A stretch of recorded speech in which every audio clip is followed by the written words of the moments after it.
शिवाय गुरवे नमः। शिवाय गुरवे नमः। शिवाय गुरवे नमः। शिवाय गुरवे नमः। शिवाय गुरवे नमः। शिवाय गुरवे नमः।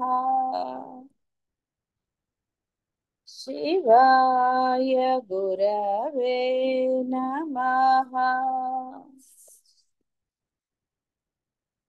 మానవ జన్మ అనేక జన్మల పుణ్య ఫలితంగా సిద్ధిస్తుంది.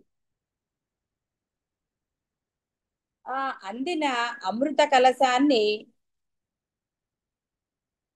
శ్రద్ధతో వినియోగించుకుని మోక్ష సామ్రాజ్యాన్ని పొందాలి. అదే మహర్షుల ఆకాంక్ష, జ్ఞానుల గురువుల ఆకాంక్ష. దాని కొరకే వారందరూ కూడా, అంటే మహాత్ములందరూ కూడా అలుపు సొలుపులు లేకుండా ఏర్చి కూర్చి అందించిన జ్ఞాన సంపద అంతులేనిది. కాబట్టి సాధకుడే కష్టపడుతున్నాడని అనుకోక్కర్లే. వీళ్ళు ఇంతది అందించకపోతే ఈ రోజున మీ సాధనకి మీ బోధకి ఏముంటాయి? ఏమీ లేవు. ఆ జ్ఞాన సంపదకి తరుగనిగని ఆర్ష వాంగ్మయం, మహాభారతం వీటన్నిటిలో కూడా బాహ్యం ఎంత కనపడుతుందో సూక్ష్మమైన మోక్షం కూడా అందులో చెప్పబడింది. ఎంతో మంది చెప్పారు. విదురుడు అనండి, కృష్ణ పరమాత్మ చెప్పాడు, విదురుడు చెప్పాడు, విదుర నీతి అని ఉంటుంది. అలా ఆ కాలంలో ఈ కాలంలో కూడా ఉన్నారు జ్ఞానులు.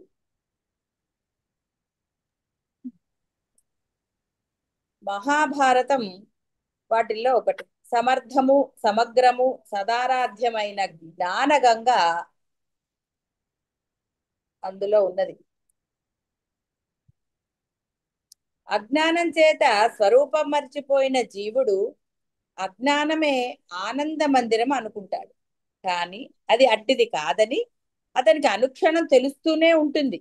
అయినా ఈ అజ్ఞాన రూప సంసారం ఎండమావిలా అతనిని మోహపెడుతూ ఉంటుంది. దానికి తార్కాణమే అనంతమైన జన్మల పరంపర. అనాదిగా ఇది ఇలా సాగుతూనే ఉన్నది. ఒకంత జ్ఞానజ్యోతి అనంత అంధకార మహారణ్యాన్ని క్షణంలో క్షణప్రభల నిర్ధూమధామం చెయ్యగలదు. కానీ చాలా మందికి అది ఒకటి ఉందనే భావనే కలగదు. కొందరికి కలుగుతుంది, తెలుస్తుంది, కానీ నిష్ట చెయ్యరు. మరికొందరు దానికోసం నిరంతర నిర్నిద్రమైన తపస్సు చేస్తూ ఉంటారు. ఎవరైతే ఈ తపస్సు చేస్తారో ఆ కోవలోనికి అందరినీ ఆకర్షించడానికి మహర్షులు జ్ఞాన భిక్షను పెట్టారు, అంటే ఈ బోధన అందించారు. వారి తపన ఎంతటిదో తలుచుకుంటే ఆనందం కలగాలి నిజమైన సాధకుడికి. వారి యొక్క ఆ ప్రతిభ మనకి అందించాలి అనేది. ఎలా అయితే తల్లి పిల్లవాడికి వాడికి ఏది ఆరోగ్యాన్ని చేకూరుస్తుందో దాన్ని పలు విధాలుగా, అంటే ఉడకబెట్టానంటే ఇంకోటనంటే అలా చేసి వాడికి అందిస్తుంది. అలాగే ఈ మహర్షులు జ్ఞానులు అందరూ కూడా గురువులు సద్గురువులు ఈ జ్ఞాన బోధన అందించారు.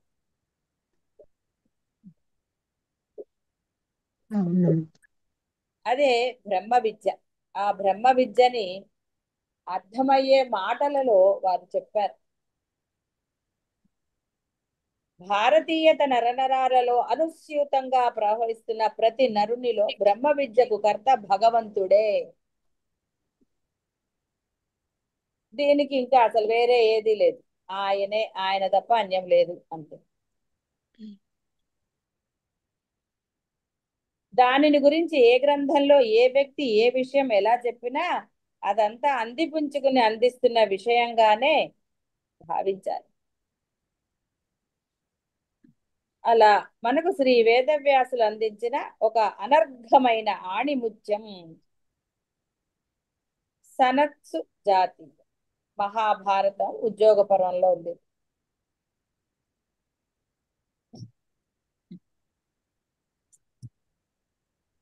ఇక్కడ వక్త సాక్షాత్తు బ్రహ్మమానస పుత్రుడైన సనత్సు జాతుడు, శ్రోత ధృతరాష్ట్రుడు, సంధానకర్త విదురుడు, విషయం బ్రహ్మ విద్య.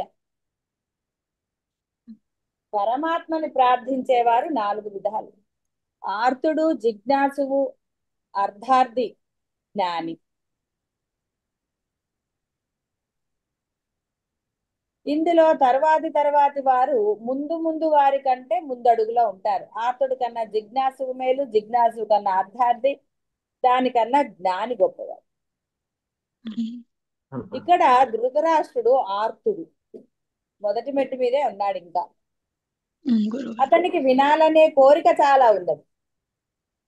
విన్న దానిని ఎలా సద్వినియోగం చేసుకోవాలో ఎరుగని నిష్ప్రయోజకుడుగా అతడు నిలిచి ఉన్నాడు. అతడు అట్టి వాడని తెలుసుకుని కూడా గట్టిగా సనత్సు జాతులు అతని సందేహాలన్నిటినీ రూపుమాపటం నిజంగా దయకు తుది దిక్కు. ఎవరు కనపడుతున్నారు? అర్థమైంది గురుగారు. ఎవరికి వారు కనపడుతున్నారా?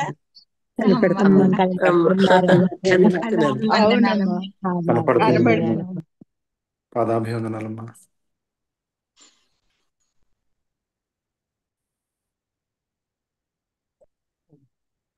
కాబట్టి దీనిని శ్రద్ధాసక్తులతో హృద్గతం చేసుకున్న వారికి, అంటే ఆచరణలో పెట్టాలి, విన్నది అర్థం అవ్వాలి. కాలక్షేపానికో లేకపోతే ఏదోలే అన్నట్టుగా చాలా సార్లు చెప్పు, అలా కాకుండా దాన్ని పెట్టుకున్న వారికి పరమ పురుషార్థం సులభం కావటం తథ్యం. సాధారణ పాఠకులకు గ్రంథాలు కావాలి, కానీ శ్లోకాలతో ఉండకూడదు. అప్పుడు వాడికి ఆసక్తి ఏవి లేకుండా పోతాయి. ఆసక్తి కలవారికి అనురక్తిని పుట్టించటం మహాత్ములు ఒకళ్ళ తర్వాత ఒకళ్ళు దానిని చేశారు. మన కాలంలో శంకరులు ఆ పని చేశారు. దాని నుంచి కూడా ఎంతో మంది వాటిని మామూలు మాటల్లో చెప్పారు. కాబట్టి గ్రంథంలోని పరిమళాలు సాధారణ పాఠకునికి వశం కావాలి అంటే వాడు ఆచరణలో పెట్టాలి. ఎలాగైనా అతనిని పట్టి నిలపాలి. అంటే ఒకడు ఒక పని చేస్తుంటే సహాయం చేయటం వంటిది. ఓ చెట్టు ఎక్కే వాడికి చెయ్యి అందించి కాస్త వాడు ఇంకా పైకి ఎక్కడానికి, అలా ఈ విధంగా రకరకాలుగా ఒక పనికి వేరే వారి యొక్క సహాయం చూస్తూ కూర్చోవటం కాకుండా సహాయం చేయటము. కాబట్టి దాన్ని ఆధారంగా గ్రహించి మూలంలోకి వెళ్ళాలి. ముక్త ఫలాలను, అదే జ్ఞానులనండి, మహర్షులనండి, సద్గురువులనండి, వాళ్ళ యొక్క ఇందా చెప్పారు కదా ఆకాంక్ష, వాళ్ళ యొక్క కోరిక, వారి యొక్క కష్టము, వాళ్ళు ఏది చేసినా కూడా దాని గురించే, ఇంకా వేరేగా వారికి వేరే పనే లేదు. ఇహ సరే, భారతంలో ధృతరాష్ట్రుడికి తెల్లవారుతోంది, ఆయన భయం వేస్తోందిట. సంజయుడు ఈయన్ని తిట్టి మిగతా విషయాలన్నీ రేపు చెప్తానన్నట. మనము మొదటి శ్లోకం చదువుకోలే కదా.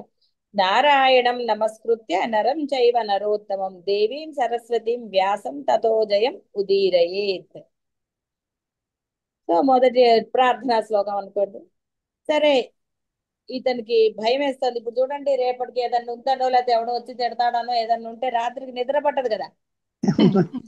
తెల్లారితే వాడు వచ్చి తిడతాడు. ఏమి ఘోరమైన మాటని గుండెల్లో గుబులుగా ఉందిట. ఎప్పుడైతే ఆ భయం ఉంటుందో రకరకాల ఆలోచనలు, అప్పుడు అవతల వాళ్ళు చేసిన మేలు వారికి అంటే ఎవడైతే ఆలోచనలో వాడు అవతల వాళ్ళకి చేసిన కీడు, అంటే ఏదైతే నెగిటివిటీ ఉందో అవన్నీ గుర్తొస్తాయి కదా. ఇవన్నీ మీ అందరికీ అనుభవాలే, అందుకని యుద్ధం అవన్నీ అనవసరం. అది అన్ని గుర్తొస్తున్నాయి. ఏమిటి అని అతనికి చాలా భయం వేస్తోందిట. రకరకాల ఆలోచనలు ఎక్కడో అనిపిస్తూ ఉంటుంది ఏదోలా అనేసి. కానీ భయము ధైర్యాన్ని ఇవ్వదు. అందుకే మిమ్మల్ని నెగిటివ్ థాట్స్ లోకి వెళ్ళొద్దండి. పొందగలుగుతానా, ఇంత చేసినా పొందలేదు, ఇలాంటివి అంటే ఇంకా సాధన ఎక్కడ జరుగుతుంది? భయపడుతున్న వాడికి ధైర్యం ఎలా వస్తుందండి? కనుక వెలుగు క్షణికంగా ఉంటుంది భయపడేవాడికి, చీకటి అనంతంగా అనిపిస్తూ ఉంటుంది. తాడుని చూసి పాము అనుకున్నవాడు ఎలా ఉంటుందండి? వాడికి అది తెలిసే వరకు వాడికి ఇహ నానా గోల. అసలు ఇహ వాడి వల్ల అవ్వనే అవ్వదు అది. ఇలా రకరకాలుగా ఉంటుంది వాడి భయం. కాబట్టి భయాల మధ్య వాడికి సరే, నేను ఎవరికి చెప్పుకుంటే నా బాధ తొలుగుతుంది, ధైర్యం వస్తుంది అన్నది అనిపిస్తూ ఉంటుంది కదా, ఎవరికన్నా చెప్పుకుంటే బాగుండు అని. అయ్యో చెప్తే బాగుండు, వాడు కాస్త నాకు ధైర్యం చెప్తాడంటే నువ్వు వెదవి అని తిట్టకుండా ఏదో వాడి ఆలోచన ఉంటుంది కదా. అతనికి అప్పుడు ఆ క్షణంలో విదురుడు గుర్తొచ్చేట. అమ్మయ్య అనుకున్నాడు అప్పుడు. విదురుడు విజ్ఞాన భావాలకు తరగని గని, రోజుల తరబడి చెప్పడానికి అతని దగ్గర అనంత జ్ఞాన సంపద ఉన్నది. అనుభవం పొందినవాడు కాబట్టి అనంతంగా చెప్పగలుగుతాడు. పొందలేని వాడు ఏం చెప్తాడండి? చెప్పలేరు. అన్నం ఎలా వండాలో ఎంతసేపు చెప్పలేదు. చెప్తారండి? అన్నం ఎన్ని రకాలుగా వండొచ్చో వండినవాడు తిన్నవాడు వీడైతే చెప్పగలుగుతారు. వేరే వాళ్ళు ఎలా చెప్పగలుగుతారు? చెప్పలేరు. అనుభవంతో ఉన్న వాళ్ళైతే చెప్పగలరు. అయితే అన్నం ఒక్కటే వండటం వచ్చింది అనుకోండి, వాడు ఇంకా వేరే చెప్పగలుగుతాడా? వాడు చెప్పలేడు. అదే ఇక్కడ అతను అనుభవాన్ని పొందాడు కాబట్టి ఎన్నో రకాలుగా చెప్పడానికి అతను అర్హుడు అని. జ్ఞాన సంపద, అనంత జ్ఞాన సంపద, చెప్పటంలో చక్కని నేర్పు, ఓర్పు కూడా సమృద్ధిగా ఉన్నాయి. వినేవాడిలో తపన ఉన్నా వచ్చిన చెక్కల్లా ఆచరణే. ఆచరణ దగ్గరే. సరే, ఇక్కడ కొంచెం తిడతారు, మరి తిట్లు కూడా వినాలి కదండి. ఆచరణ లేని ఆదర్శం, చక్కగా వినండి, ఆచరణ లేని ఆదర్శం గొడ్డు మోతు ఆవు లాంటిది. ఇప్పుడు అతను ఆ దశలో ఉన్నట్ట, అయినా కూడా మరి జ్ఞానులు చెప్తూనే ఉంటారు కదండి, నేర్పు ఓర్పు. సరే, ఇది ప్రయోజనం శ్రోతకు ప్రయోజనం కలిగిస్తుందా లేదా అని వారు ఆలోచించారు. ఎప్పటికో అప్పుడు మాట ఆశావాదం వారిని ప్రచోదన అంటే బోధ చేస్తూనే ఉండేటట్టుగా చేస్తుంది. ఏమో భగవంతుడు తమ ద్వారా వెలువరించిన, అంటే జ్ఞానుల ద్వారా అని, గురువుల ద్వారా వెలువరించిన విజ్ఞాన చంద్రికలు లోకంలో ఎప్పుడు ఎవరికి ఏ విధంగా వెలుగును ప్రసాదిస్తాయో కదా అన్న భావన వారి ఊపిరిట. అంటే వారి ఆలోచనే అది, ఎవరికో ఒకరికి ఉపయోగపడకపోతుందా అని. అంతే తప్ప వెధవ వీడు వింటలేదు, ఆచరణ పెట్టట్లేదు కదా అని వాళ్ళు మానేయద్దు. అది. అయితే ఆయన చాలా చక్కగా చెప్పాట, విదురుడిని పిలిచాడు. సరే, అవన్నీ జరిగాయి. ఇంకా ఏదన్నా చెప్పమన్నట్ట. ఏదో చెప్పాడు ఆయన, అదంతా విన్నాడు ఈయన కూడా. విని ఇంకేమన్నా ఉందా అని అడిగాట. అప్పుడు సనాతనుడైన సనత్సు జాతుడు మృత్యు అనేది లేదని అన్నాడు. నీ హృదయంలో అంటే నీ సందేహాలు అతను చెప్పినది వింటే పోతాయి కాబట్టి వారిని, సరే అయితే వాళ్ళని పిలుద్దాం అన్నాడు. వాళ్ళు ఎందుకయ్యా, వాళ్ళు చెప్పేది నువ్వే చెప్పొచ్చు కదా, నీకు అంటే నువ్వు చెప్తుంటే నాకు వినాలని ఉంది అని అన్నట్ట.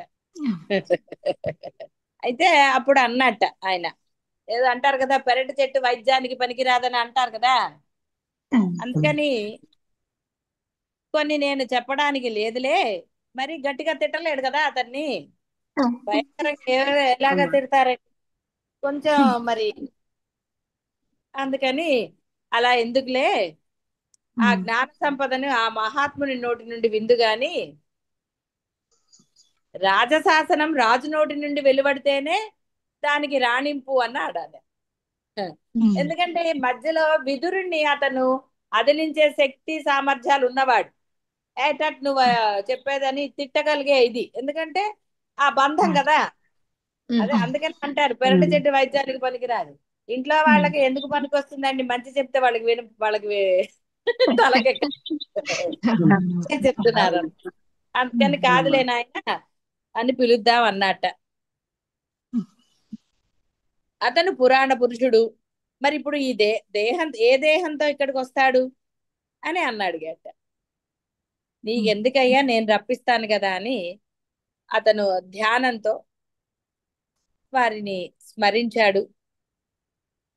ఆ ఆ జ్ఞానమూర్తి ఎవరైతే ఉన్నారో ఆయన వారికి అనుగ్రహించాట. అప్పుడు విదురుడు ఆయన్ని గురుభావంతో పూజ చేశాడు. కాబట్టి ధృతరాష్ట్రుడి కోసం నేను మిమ్మల్ని పిలిచాను కాబట్టి అతనికి కొన్ని సందేహాలు ఉన్నాయి, మీరు పరిష్కారం చూపించండి అన్నాడు. మీరు చెప్పితే అతని యొక్క ఆ దుఃఖాలను సమూలంగా రూపుమాపుతుందని అనుకుంటున్నాను.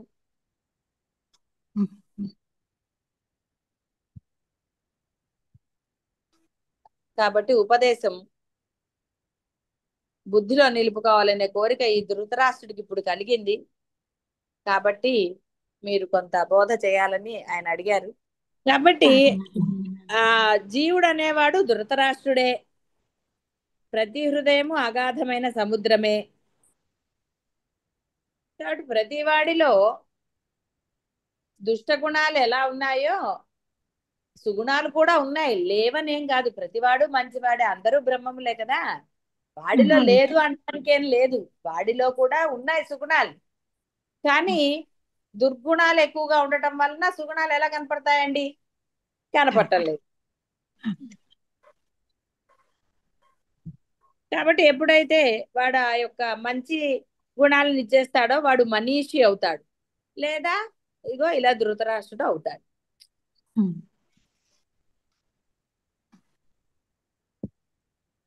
అప్పుడు ధృతరాష్ట్రుడు కూడా అతనికి నమస్కరించి పూజ చేసి అన్నాడు, మహాత్మా, తమరు మృత్యువే లేదంటున్నారు అన్న మాట విన్నాను. మరి దేవతలు దానవులు చావులేని చక్కని స్థితి కోసం బ్రహ్మచర్యం పాటిస్తారంట కదా, మరి ఏది అంటే సత్యం ఏది, ఈ రహస్యం నాకు చెప్పమని అడిగాడు. సరే, అప్పుడు సనత్సు జాతుడు ఇలా అన్నట్ట, సరే నీ ప్రశ్నలో ఇంకోటి కూడా ఉంది, బ్రహ్మచర్యంతో మృత్యువు లేకుండా చేసుకోవచ్చునా అన్నది. అసలు మృత్యువు స్వరూపంతోనే లేదా అనేది రెండు. శ్రద్ధగా విను చెప్తానన్నట్ట. కొందరి విషయంలో ఈ రెండు సత్యాలే. మేధావుల దృష్టిలో అంటే జ్ఞానుల దృష్టిలో జ్ఞానం లేకపోవటమే చావు అంటే మృత్యువు. ఆ స్థితిలో బంధం అనే మాట, కర్మ నశించటం అనే మాట ఉన్నాయి. నిజానికి జ్ఞాన దశలో బంధము లేదు, కర్మ నశించటము లేదు. కర్మ లేనప్పుడు ఇంకా నశించటం అంటే ఎక్కడ ఉన్నది, కాబట్టి లేదు. త్రాడుని చూసి పాము అనుకున్నంత వరకే గుండె అదిరిపోవటం, చెమట పట్టడం, మాట రాకపోవటం మొదలైన వికారాలు. త్రాడుగా చూసిన వానికి ఈ వికారాలు కలగవు కదా. ఇహ మృత్యువు లేదనటంలోని సిద్ధాంతం విను. మోహమే అంటే అజ్ఞానమే మృత్యువు. దానికే మరొక మాట ప్రమాదం. అది లేకపోవటమే జ్ఞానము, మృత్యువు లేకపోవటం. ఇక్కడ జ్ఞానం అనే మాటకు ఆత్మతత్వాన్ని చక్కగా తెలియడం అనే అర్థాన్ని పట్టుకోవాలి. జ్ఞానం అనే సూర్యకాంతిని కప్పివేసేవి కామం, క్రోధం, లోభమోహ మదమాచరాలు అనే మొదలైన చెడు లక్షణాలు. ఒక్క మాటలో వీటన్నిటినీ రాక్షస లక్షణాలు అంటారు. ఇక్కడ రాక్షసులంటే ఒక జాతి కాదు, ఒక స్వభావం అని గుర్తించాలి. చాలా సార్లు చెప్పుకోలేదు రాక్షసులంటే వేరే వాళ్ళ కాదు, ఆ గుణాలు అంతే, వాడి గుణాలు. గురువు గారు. అట్టి రాక్షసులు ప్రమాద రూపమైన అజ్ఞానం వలన మృత్యువు కోరల్లో చిక్కుకుంటున్నారు. ఆ రాక్షస లక్షణం పూర్తిగా జార్చివేసుకున్న వారు అంటే అది నిర్మూలించుకున్న వారు అజ్ఞాన వాసన కూడా లేనివారు కనుక బ్రహ్మమే, వారందరూ కూడా బ్రహ్మములే అన్నారు. మృత్యువు అనేది ఒక పులిలా జంతువులను మృంగుతుంది. జీవులందరూ జంతువులే అనేది గుర్తుంది కదా. అమ్మా. నిజానికి దానికి ఒక రూపమే లేదు. అజ్ఞానం అనే మృత్యువు చేసే అనర్థం సంసారంలో పడవేసి హింసిస్తుంది. అలా పులిలా పరపరా నమిలివేయడం కాదు, మృత్యువు చేసే అనర్థం సంసారంలో పడవేసి హింసించటం. కాబట్టి మృత్యువు అంటే ఏదో శరీరం నశించటమే అనే అర్థం కాకుండా ఈ కామక్రోధాలన్నీ కూడా మృత్యువులే. ఇక్కడ ఇది చక్కగా గ్రహించాలి. అర్థమైంది మృత్యువుకు రూపం లేదంటే మరి దానిని గురించిన భావన ఎలా ఏర్పడింది? మృత్యువుని యముడు అంటారు. అతడు కూడా ఆత్మలో లీనమై ఉన్నవాడే కదా. అతను లేకపోతే నిస్వార్థంగా ఎలా ఇచ్చేస్తాడండి? అతను బ్రహ్మస్వరూపమే. అయితే అజ్ఞాన రూపమైన మృత్యువు కంటే ఇతడు వేరైన వాడు కాదు. ఇతడు ఆత్మలో లీనమై ఉన్నాడు.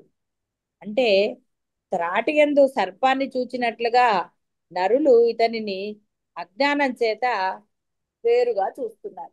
ఇతనిని లేకుండా చేసే ఉపాయమే బ్రహ్మచర్యం, అంటే ఆత్మ జ్ఞానం. బ్రహ్మచర్యం గురించి కూడా చాలా సార్లు చెప్పుకోవడం జరిగింది. బ్రహ్మచర్యం అంటే పెళ్లి చేసుకోకుండా అలా ఉండటం అని కాదు. ఎందుకంటే ఇక మరి స్త్రీల పరిస్థితి ఏమిటి? కాబట్టి ఇక్కడ స్త్రీ పురుష లింగ భేదం లేదు. బ్రహ్మచర్యము అంటే జ్ఞానాన్ని సంపాదించడం, ఆత్మ జ్ఞానమే. అది కలిగిన వారికి యముడు ఉండడు. ఆ స్థితినే అమృతమని తత్వవేత్తలు అభివర్ణిస్తారు. కల్పించుకున్న యముడు చేసే పని ఏమిటి అంటే నిజానికి అసలు ఏమీ లేదు. కానీ మానవుడు ఎలాగూ కల్పించుకున్నాడు కనుక ఆ యముడు అక్కడ ఆ లోకంలో రాజ్యం వెళుతూ ఉంటాడు. పుణ్యాత్ములకు మంగళ స్వరూపుడు, పాపాత్ములకు అమంగళ స్వరూపుడుగా కనిపిస్తాడు. పుణ్యాత్ములు అంటే మంచి వాళ్ళు యముడిని చూసి ఎందుకు భయపడతారండి? ఏమీ భయపడరు, హాయిగానే ఉంటారు వాళ్ళు. అదే దుర్గుణాలు ఉన్నవాడు, మరి సినిమాల్లో చూసారు కదా, నూనెలో వేగించటము, నరకటం, ఇలాంటివన్నీ చూసారు కదా. దుర్గుణాలు ఉన్నవాడు గట్టిగా భయపడతాడు, వెధవ పనులు ఏం మానడు వాడు, కానీ కొంచెం భయపడుతూ ఉన్నట్టుగా యాక్షన్. కల్పనే లేకపోతే ఇదేమీ లేదు. అంటే నీ భ్రాంతి, నీ ఇది లేకపోతే ఇక్కడ ఏముందండి? ఏమీ లేదు.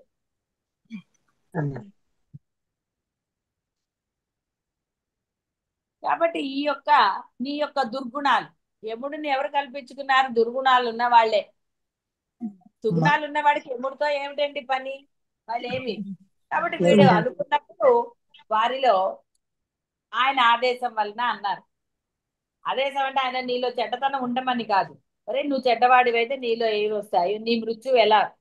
వాడిలో కోపము, క్రోధము, ప్రమాదము, లోభము, ఇక రాగద్వేషాలు, ఇవన్నీ కూడా అనే రూపాలు గల మృత్యువు వెలుపలి. చూసారా, అన్ని మృత్యు రూపాలే. మృత్యువు అంటే ఏంటండి? భయమే కదా. అమ్మో నేను చచ్చిపోతే నా నగలు ఏమైపోతాయి, నా నగలు ఎవరు తీసేసుకుంటారు, నేను ఇప్పుడు ఇచ్చేసి వెళ్ళిపోతాను అని ఇస్తారా? ఇవ్వరు. నేను పోయాక ఇస్తా, రాస్తారు, చింపేస్తే కాగితం చింపేస్తారు. ఏమవుతుందండి అప్పుడు? ఓ ఇక డబ్బుల కోసం కొట్టుకుంటారు. పోయిన వాడి సంగతి ఎవడు పట్టించుకోడు. వాళ్ళ మీద రెస్పెక్ట్ అవన్నీ ఏమి ఉండవు. ఇక కొట్టుకుంటారు చూడండి, డబ్బులు ఉంటే. డబ్బులు లేకపోతే లేకోవాలా లేదు, కొట్టుకోవడమే లేదు. ఇక ఉన్నాయనుకోండి, 100 రూపాయలు ఉన్నా సరే కొట్టుకోరు. అదే చెప్తున్నారు. కాబట్టి ఈ క్రోధము, లోభ, మోహాలన్నీ కూడా మృత్యువే.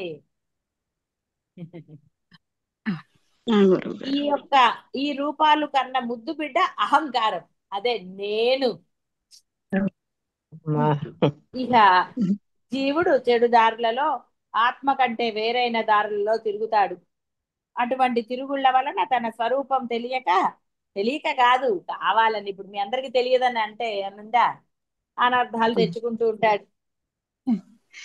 ఈ తిరుగుళ్ళు, ఈ అవస్థలు, ఇదే సంసారం.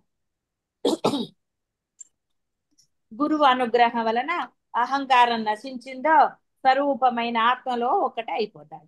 అహంకారం నశించాలి కదా, నేను నశించాలి మరి అనుగ్రహం వల్ల. ఇక్కడ అనుగ్రహం వల్ల అంటే ఏమన్నా కాంతి వచ్చేస్తుందా మీ దగ్గరికి? అంత రావాలంటే సరెండర్ రావాలి. తోటక అష్టకానికి మరి ఆయన ఎందుకు ఇచ్చాడు అంటే తెలుసు కదా ఎంత సేవ చేశాడో. ఆ విధంగా చేయగలుగుతారా? మనోభావాలు లేకుండా సేవ చేయగలుగుతారండి?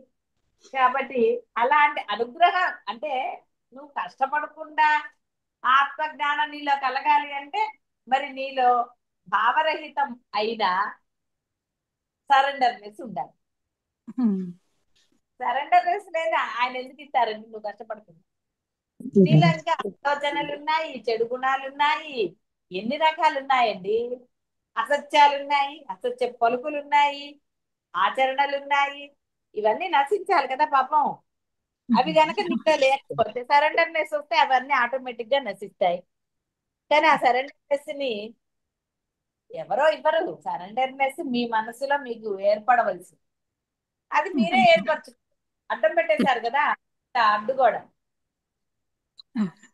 సరెండర్నెస్ కాదు, ఈ అహంకారమే రాజ్యం వెళ్తుంటుంది. కాబట్టి అహంకారమే మృత్యువు. క్రోధాదులు దాని వలననే అది నశించటమే జ్ఞానం. అది కలిగిన జీవుడు ఆత్మలో యోగం అంటే జ్ఞానం కలిగిన జీవుడు ఆత్మలో యోగం పొందుతాడు. అదే ముక్తి. మృత్యువు లేకపోవడం అంటే అదే. ఆత్మయోగం ఆత్మలో కలయిక లేకపోతే ఏమిటి తప్పు?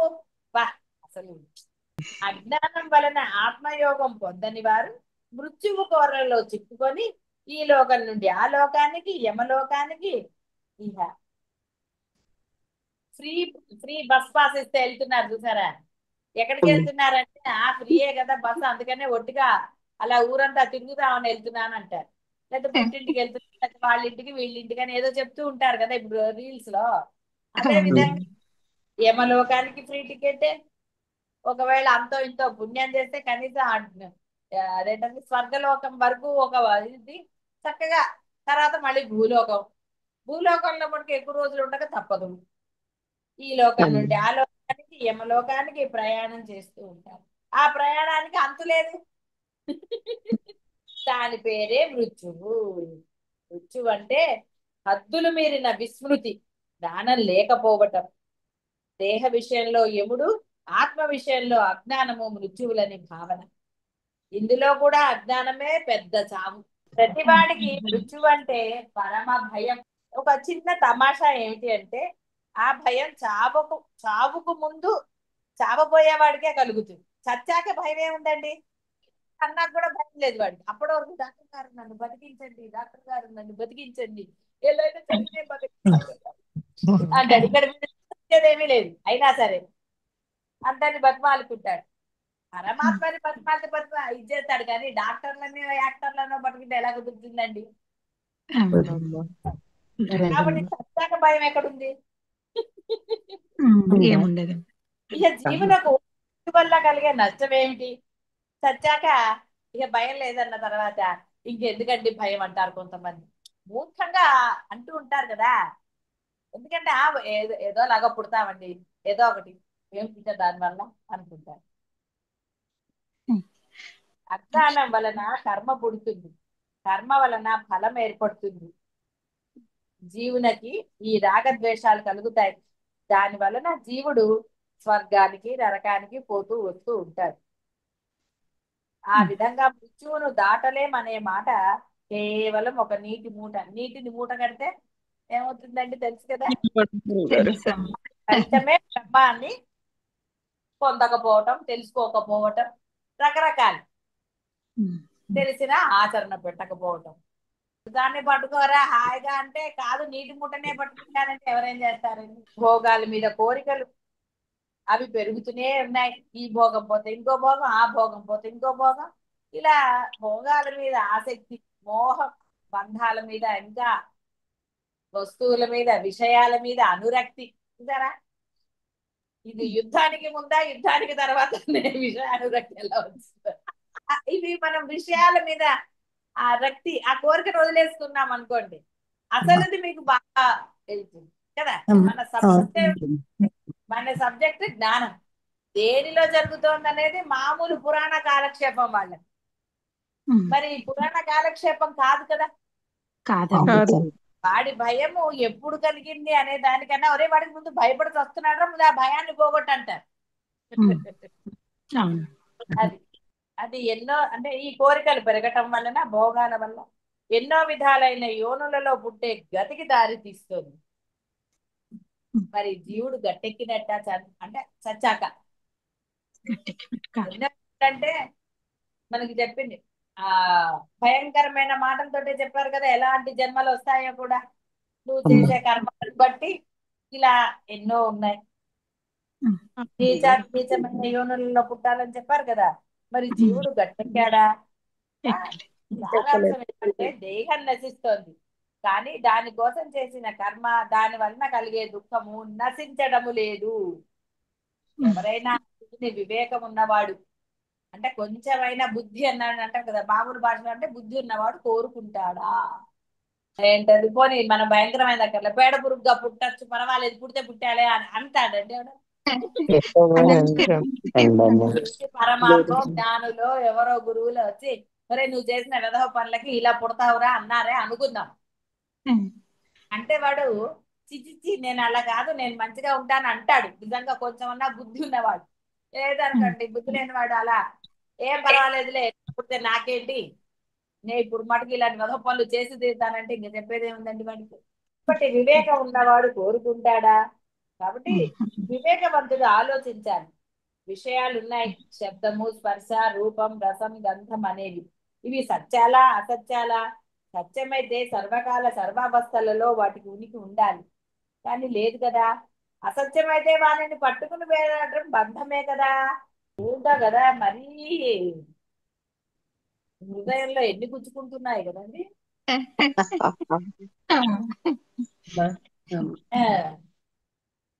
కోరి మెడకు తాడు చుట్టుకునే వాడిని బుద్ధిమంతుడు అని అంటారా?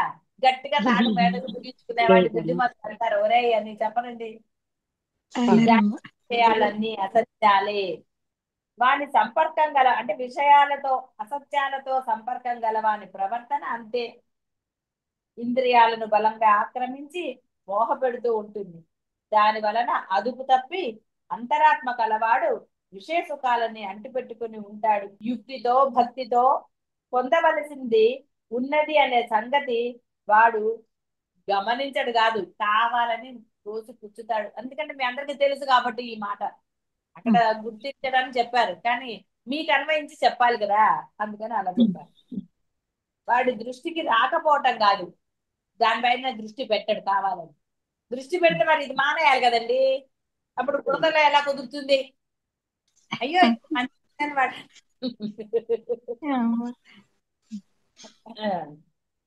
అసత్తులను అంటే అసత్యాలను ఉపాసిస్తే అసత్ఫలమే తప్పదు కదా. దుర్గుణాలతోటి నువ్వు ఆచరణ ఉంటే దాని ఫలితం కూడా అలాగే ఉంటుంది తప్ప మంచి ఫలితం ఎలా వస్తుందండి? క్షణిక ఆనందం, ఏదో వాడిని తిట్టానన్న ఆనందం ఉంటుందండి, దాని ఫలితం నువ్వు తప్పదు.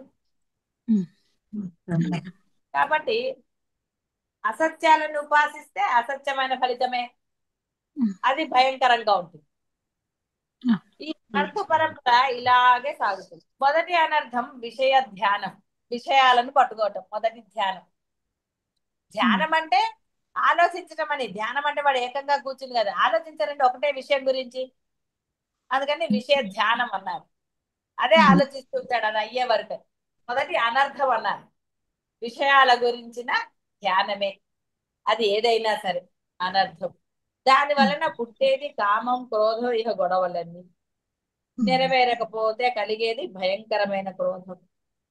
ఇవన్నీ కూడా వివేకం లేని వారిని మోహం అనే కూపంలో కూల్చివేస్తాయి.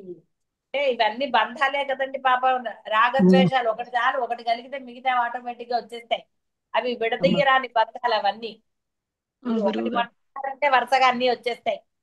ధీరులు మాత్రం అంటే వివేకం ఉన్నవారు, ధైర్యం, వాళ్ళకి ధైర్యం కూడా ఉంటుంది. నిజాన్ని పట్టుకోవాలంటే ధైర్యం ఉండాలి కదా వాడికి. ఆ ధైర్యం ఉన్నవాడు ఈ విషయధ్యాన కామక్రోధాలను కూకటి వ్రేళ్లతో పెరికి వేస్తారు. చెయ్యరు తత్ అంటారు. ఎవరన్నా ఏదైనా చెప్పినా సరే దాని గురించి పెద్ద ఆలోచన ఉండదు. సరే చూద్దాంలే, దాని గురించిన ఆలోచన కానీ భయం కానీ అసలు ఏది లేదండి. ఏది లేనప్పుడు కామక్రోధాలు ఎలా కలుగుతాయి? ఏదన్నా ఉంటేనే కదా కామక్రోధాలు కలుగుతాయి. సందర్భాన్ని బట్టి రావడంలో దోషం లేదు. అవతలి వాడు అధర్మం చేస్తున్నాడో లేకపోతే ఇంకోటో అన్నప్పుడు ఆ క్రోధం కొంతసేపు అంటే ఆ క్షణికమైన క్రోధం కలగటంలో దోషం లేదు. కానీ అవివేకం అంటే బుద్ధి లేనితనం, ఆ విషయాల పట్ల కామక్రోధాలు కలిగి ఉండటం అని. కాబట్టి వివేకవంతుడు ధీరవంతుడు వాటిని కూకటి వేళ్లతో అంటే అసలు వాళ్ళ లేనేరేవు. మళ్ళీ వేళ్లతో పీకేస్తే చెట్టు ఇంకా మొలిచే అవకాశం లేదు కదా. ఇది అంతే. అవును. కాబట్టి మృత్యు అంటే సంసారం అని, దానిని దాటటం అంటే శాశ్వతమైన ఆ పరబ్రహ్మాన్ని పొందటం అని తెలుసుకోవాలి. తెలుసుకోవాలంటే ఆచరణ పెట్టాలి కదా. కాబట్టి పెట్టినవాడు ధన్యుడు, పెట్టని వాడు ఇంకా ధన్యుడు. లేదు అంటే గురువు కాదు గురువు గారు. వాడికి అది కాబట్టి మొదట ఆ విషయ ధ్యానాన్ని వదులుకోవాలి. తెలుసుకోవాలి, ఏది తెలుసుకోవాలో దాని యందు మాత్రమే సర్వకాల సర్వావస్థల యందు ఉండాలి. అప్పుడే ఆచరణ అత్యంత సులభం అవుతుంది. ఏ పని చేస్తున్నారో దాన్ని శ్రద్ధగా చేస్తే ఆ పని చక్కగా అవుతుంది.